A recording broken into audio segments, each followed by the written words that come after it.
Hello, नमस्ते और आप सबका स्वागत है हमारे शो में जिसका नाम है द सुशी टॉक्स।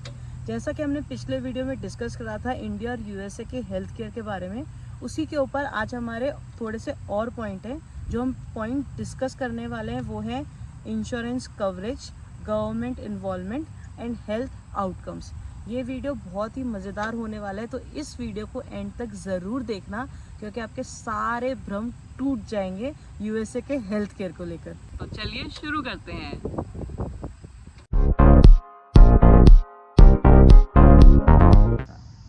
तो यूएस के इंश्योरेंस का कवरेज का सिस्टम जो है, इसमें क्या होता है कि 80% आपका इंश्योरेंस कवर करेगी और 20% आपको खुद देना पड़ता है। जैसे कि सपोज़ अगर आपका 2000 का कैप है, मतलब कुछ सर्जरी करानी पड़ गई आपको साल में, या कुछ भी ऊपर नीचे हो गया, आपको अपना कुछ कराना है, सर्जरी करानी है, तो उसका जो बिल आएगा, टोटल बिल, उसके आपको 2000 तो देने ही देने हैं अपनी तरफ से। बाकी का जो है आपका इंश्योरेंस कवर करेगी। तो अगर इधर इंश्योरेंस आपको साल में एक फ्री चेकअप फ्री देती है, मतलब फ्री चेकअप है तो फ्री होगा, मतलब जैसे मैं दिखाने जाऊंगी तो एक फुल बॉडी चेकअप जिसे कहते हैं वो फ्री ऑफ कॉस्ट देती है। लेकिन अगर उसमें जैसे हम उनको बोलें कि हमारा थायराइड या शुगर भी ऐड कर दो, तो जैसे पता चल जाए आपकी रेंज सही है कि गलत है, तो उसके पैसे आपको अलग से देने पड़ेंगे। मतलब इंश्योरेंस होते हुए भी और वो फ्री बॉडी चेकअप देते हुए भी अगर आपकी कोई बीमारी ऑलरेडी है और आप उनको बोलते हो तो उसके पैसे आपको अलग से देने पड़ते हैं, वो आपके इंश्योरेंस में कवर नहीं करता है। तो आज का हमारा दूसरा पॉइंट ऑफ डिस्कशन है government involvement in health care sector.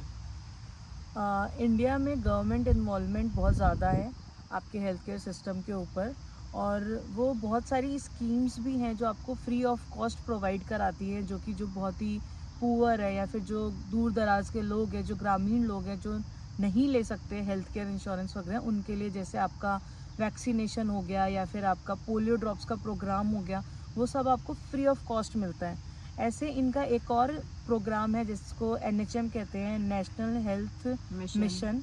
इसका मकसद ये है कि जो गरीब लोग हैं या फिर जो दूर दराज के लोग हैं, उन लोगों को किस तरीके से वो लोग अच्छी से अच्छी हेल्थ केयर सर्विसेज प्रोवाइड करा सके, तो उसका ये मिशन है। ऐसे ही एक और है आयुष्मान भारत। तो आयुष्मान भारत में क्या है कि हर फैमिली का जो कवरेज है वो ऑलमोस्ट 5 lakhs है पर ईयर। तो एक साल में आपको एक फैमिली का, चाहे उसमें 2 या 3 या 4 जितने भी लोग हैं, उसका पूरा कवरेज है 5 लाख।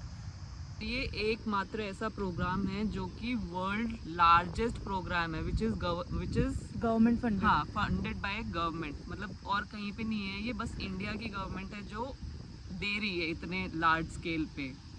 और गवर्नमेंट का इन्वॉल्वमेंट कनाडा में भी बहुत ज़्यादा है और फ्री ऑफ कॉस्ट सर्विसेज है, लेकिन वहाँ पे क्या होता है, आपका नंबर ही नहीं आता है। आप मतलब एक अपॉइंटमेंट लोगे, आपको 6-6, 7-7 महीने लग जाते हैं, आप उस अपॉइंटमेंट तक पहुँच भी नहीं पाते। मेरे खुद के भाई ने मुझे बताया था एक बार कि उसने एक बार अपॉइंटमेंट लिया, उसे कान में दर्द था और जब तक वो पहुँचा 2-3 महीने बाद उसका कान का दर्द गायब हो चुका था। तो इंडिया में ये अच्छा है कि गवर्नमेंट इन्वॉल्वमेंट है, तो आपको उस हिसाब से हेल्थ केयर प्रोवाइड भी करा रहे हैं वो लोग। अमेरिका में भी गवर्नमेंट जो है आपको इंश्योरेंस, गिनी चुनी इंश्योरेंस ही है जो प्रोवाइड कराती है। जैसे आपका मेडिकेयर हो गया, मेडिकेट हो गया, चिप हो गया, VHA हो गया।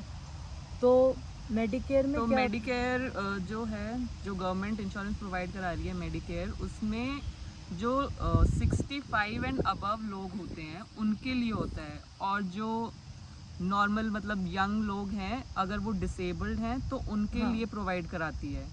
फिर और जो मेडिकेड है वो होती है, जो लो इनकम वाले लोग होते हैं उनके लिए मेडिकेट की सर्विस प्रोवाइड करी जाती है, जिनकी मतलब जो आपका फाइनेंशियली लो लो होते होते हैं। हैं हाँ। उनके लिए होती है। और एक चिप करके है, चिल्ड्रन हेल्थ इंश्योरेंस प्रोग्राम, वो भी उन बच्चों के लिए होते हैं जिनकी फैमिली में इनकम काफ़ी कम होती है। और ऐसे ही एक VHA है जो आपके वेटरन यानी कि जो वेटरन्स, जो मिलिट्री वाले हाँ, लोग होते हैं, मेनली उन लोगों को टारगेट करती हाँ। है। तो यही गिनी चुनी इंश्योरेंसेस हैं और जो ये यहाँ पे गवर्नमेंट प्रोवाइड हाँ, करती और है। ये भी ऐसी हैं कि गवर्नमेंट जो प्रोवाइड करा रही है वो एक सेक्टर को टारगेट कर रही है, मतलब सबको नहीं दे रही है। जो लो इनकम है या जो चिल्ड्रंस हैं या जो मिलिट्री वाले हैं उनको है, तो एक तरफ से देखा जाए तो सबको उतना फायदा नहीं हो रहा है हेल्थ इंश्योरेंस का। तो गवर्नमेंट का इन्वॉल्वमेंट यूएस में इतना ही है, मतलब नाम मात्र नाम है। मात्र का ही है। हाँ। और इसमें पैसे तो देने पड़ते ही होंगे। हाँ, इंश्योरेंस लिया तो पैसे तो देंगे ही मतलब वो। फ्री हाँ, ऑफ कॉस्ट इसमें हाँ, भी कुछ भी नहीं है। मतलब आपको कम, ये हो सकता है कि आपको कम पैसे देने पड़ रहे हैं इंश्योरेंस के लिए, आपको फैसिलिटी ज़्यादा मिल रही है, बट हाँ पैसे तो देने पड़ेंगे। ये ऐसा नहीं है, इंडिया की तरह नहीं है कि फ्री में आपका इलाज हो रहा है। तो इंडिया तो इस मामले में मतलब आगे अगर आप थोड़ा सा वो करें, थोड़ा सा नाक बंद करके जाएं हॉस्पिटल्स में तो अच्छा इलाज है वो काफ़ी। तो आज का हमारा जो लास्ट पॉइंट है वो है हेल्थ आउटकम्स, यानी कि हेल्थ का रिजल्ट। तो अगर हम यूएसए की बात करें तो यूएसए में जो गवर्नमेंट इन्वॉल्वमेंट है वो सिर्फ आपका फंडिंग तक ही है। तो और गवर्नमेंट इतने पैसे लगाता है, यूएसए के हेल्थ केयर सेक्टर का जो गवर्नमेंट है वो इतने पैसे लगाता है, आप किसी और डेवलप्ड कंट्री की बात करें तो उनके कंपैरिजन में, लेकिन उनके जितना अच्छा इनका हेल्थ केयर रिजल्ट नहीं है। क्योंकि वही इंश्योरेंस की बात है, उतना कॉस्टली है, हर कोई उतनी आपकी सर्विसेज मतलब उनका लाभ नहीं उठा पाता जितना होना चाहिए लोगों को। मतलब जिसके पास ज़्यादा अच्छी इंश्योरेंस होगी, जिसके पास ज़्यादा पैसा होगा, वो उतना अच्छे से उसको एक्सेस कर पाएगा, अच्छी फैसिलिटी ले पाएगा। जिसके पास कम पैसा होगा वो कम ले पाएगा, और जिसके पास इंश्योरेंस ही नहीं होगी तो वो बिल्कुल ही नहीं ले पाता, मतलब फैसिलिटीज़ का लाभ नहीं ले पाता है। तो यहाँ पे यूएस में मतलब अनइक्वल है सब हाँ, कुछ, अनइक्वल है। ऐसे ही जैसे फॉर एग्जांपल जैसे एज अ इंडियन अगर मुझे कुछ हो जाता है रात बेरात तो मुझे डर लगेगा एक बार को एम्बुलेंस को कॉल करने में, क्योंकि एम्बुलेंस भी पेड है यहाँ पे, फ्री में सर्विसेज नहीं है। मतलब यहाँ के लोग खुद उबर या ये टैक्सी राइड प्रेफर करते हैं हॉस्पिटल जाने के लिए, इमरजेंसी के लिए। एम्बुलेंस नहीं प्रेफर करते हैं। Sick people are now using Uber to get to the emergency room. It's fast and cheap. Instead of using an ambulance, people are calling an Uber or having a family or friend drop them to the hospital. इतना insurance में देने के बाद भी आपको वो चीज़ें नहीं मिल पाती है। इनफैक्ट हम 2-3 दिन तक तो वेट करते हैं कि भाई सब सही हो जाए, सब नॉर्मल हो जाए, फिर लगता है कि नहीं हो पाएगा, तभी आदमी जाने की सोचता है। वो भी कोशिश करता है कि डॉक्टर विजिट कर ले, इमरजेंसी में नहीं जाना पड़े, क्योंकि उनका कॉस्ट बहुत ज़्यादा है और वो सब इंश्योरेंस में इंक्लूड भी नहीं है, जो कि गलत है। मतलब आप इंश्योरेंस भी दे रहे हो और फिर वो कवर भी नहीं कर रहे, तो कैसी इंश्योरेंस हुई है? जबकि हम इंश्योरेंस भी ऐसा नहीं है कि भैया 10 रुपए ही दे रहे हैं, इंश्योरेंस में हम बहुत ज़्यादा दे रहे हैं, बहुत पैसे लगा रहे हैं। तो ये यूएसए का बहुत ही माइनस पॉइंट है। हाँ, बहुत ही बड़ा ड्रॉबैक है। इंडिया के हेल्थ आउटकम्स के बारे में बात करें तो इंडिया में काफ़ी प्रोग्रेस हुई है। हमारा लाइफ एक्सपेक्टेंसी रेट बढ़ा है, मैटरनल हेल्थ को लेके काफ़ी अच्छी प्रोग्रेस हुई है, बट अभी भी कुछ चीज़ें हैं जो सुधारी जा सकती हैं, क्योंकि बहुत ज़्यादा ऐसी बीमारियां हैं जैसे कम्युनिकेबल डिजीज़ हो गई, नॉन कम्युनिकेबल डिजीज़, मैल न्यूट्रिशन एक बहुत ही बड़ा मुद्दा है, जो कि मतलब काफ़ी सारे बच्चे होते हैं जो मैल नरिश्ड होते हैं, और मतलब काफ़ी चीज़ें हैं जो हमें सुधारनी चाहिए। डायबिटीज़ रिस्क अभी बहुत ज़्यादा बढ़ रहा है, डायबिटीज़ बढ़ रहा है, हार्ट की डिजीज़ेस बढ़ रही हैं, तो अभी उसमें सुधार की ज़रूरत है। बट यूएसए और इंडिया को अगर कंपैरिजन करें एज अ रिजल्ट में तो दोनों कंट्रीज को अपने हेल्थ केयर सिस्टम को सुधारने का मतलब ज़रूरत है, सुधारने की ज़रूरत है। बट इंडिया का फिर भी 1% थोड़ा सा ज़्यादा है, मतलब सुधार की ज़रूरत, मतलब कि बेटर है, मतलब आप रीचेबल हो एटलीस्ट उस चीज़ के लिए, क्योंकि गवर्नमेंट इन्वॉल्व है उसमें। और गवर्नमेंट बहुत अच्छी मतलब स्कीम्स और प्रोग्राम्स करा रही है। तो मतलब इंडिया का हमें, क्योंकि हम ये हो सकता है कि हम इंडियन हैं, हमें वहाँ का ज़्यादा अच्छा पता है, तो हमें ऐसा लगता है कि इंडिया का जो हेल्थ केयर प्रोग्राम या मेडिकल स्ट्रक्चर है वो बेटर है, क्योंकि वो ज़्यादा रीचेबल है, मेन रीचेबल ही है उसका। क्योंकि गरीब से गरीब इंसान जाके फ्री में अपना इलाज करा सकता है।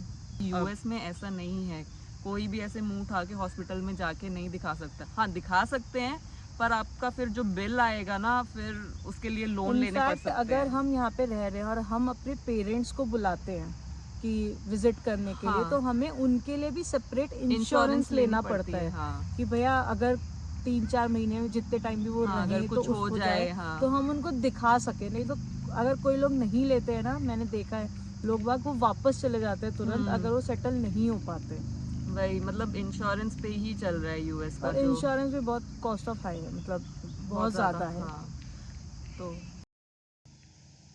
तो आज हमने जो पॉइंट डिस्कस करे हैं वो है health insurance, health coverage, government involvement और हेल्थ आउटकम्स। तो आज हमने ये 3 पॉइंट डिस्कस करे हैं। और उसके अलावा जो हमने पूरी हेल्थ की सीरीज़ एक तरफ से 2 एपिसोड आपसे डिस्कस करें, उसमें जो सबसे अच्छा पॉइंट है यूएसए का वो ये है कि यहाँ पे लोग दवाइयों पे ज़्यादा निर्भर नहीं है। मतलब यहाँ पे लोगों को एंटीबायोटिक तो देते ही नहीं है, डॉक्टर्स हमें देते ही नहीं है एंटीबायोटिक, अनटिल अनलेस बहुत ज़्यादा ही कोई दिक्कत हो जाती है तभी वो लोग एंटीबायोटिक देते हैं। और जो कि अच्छी बात है, क्योंकि जितना आप दवाई खाओगे वो कहीं ना कहीं आपकी बॉडी को डैमेज करती हैं। और तो जितना हो सके यहाँ के लोग क्या चाहते हैं कि नेचुरली अपने आप ही बॉडी आपकी हील हो जाए। यहाँ तक कि एंटीबायोटिक जो होती है वैसे मिलती भी नहीं है, आपको डॉक्टर के प्रिस्क्रिप्शन में भी मिलती है। तो और दवाइयाँ भी फ्री नहीं है यहाँ पे, तो आप दवाई लेते ही नहीं हो। जबकि इंडिया में क्या है कि इतनी दवाइयाँ हो जाती हैं कि वो कहीं ना कहीं जाके आपको इफेक्ट करती करेंगी वो। तो नेचुरल तरीके जो होम्योपैथी तरीके हैं उनको आपको अप्लाई करना चाहिए, वो काफ़ी बेटर है। जो यहाँ पे अच्छा सिस्टम है, मतलब मुझे ऐसा अच्छा लगता है कि आपको ज़्यादा दवाइयाँ नहीं मिलती है। इनकी फिक्स्ड एक दवाई है, अगर आपको सर्दी खांसी बुखार जुकाम कुछ भी हो जाता है, फिक्स्ड एक दवाई है जो आपको ऑन द काउंटर मिल जाती है, वो आप ले सकते हो और उसमें आप हो जाते हो नॉर्मल, ठीक हो जाते हो। तो ये यूएसए का अच्छा पॉइंट है। और इंडिया का जो पॉइंट हमें अच्छा लगता है वो है कि वही कि इजीली एक्सेसिबल है, कोई भी कभी भी कभी भी अपना हॉस्पिटल या डॉक्टर के पास जाके दिखा सकता है कि मेरे को पेट में दर्द है, सिर में दर्द है, कहीं पे भी कुछ भी दर्द है जाके इजीली दिखा सकता है। वो हमें इंडिया का पॉइंट अच्छा लगता है। यहाँ पर तो आप मतलब यहाँ पे आप सोचते रह जाओगे। और यहाँ इनफैक्ट ऐसा हो गया कि यहाँ पे हम इंडिया से दवाई लेकर आते हैं और हमें वो खानी पड़ती है क्योंकि आप जल्दी से दिखा नहीं सकते, इसलिए। तो आज का हमारा इतना ही था। आई होप और वी होप कि आपको हमारी दोनों एपिसोड बहुत अच्छे लगे होंगे। अगर कोई पॉइंट है जो हमसे मिस हो गया हो तो कुछ आप भी अच्छा बुरा पॉइंट, इंडिया का अच्छा पॉइंट है, बुरा पॉइंट, या यूएस का का, अच्छा बुरा पॉइंट कुछ भी मिस हो गया है तो प्लीज़ आप हमें कमेंट करके हमें बताइए, हम आपको अपनी अगली वीडियो में ज़रूर बताएंगे। So please like, share and subscribe to our channel. Thank you.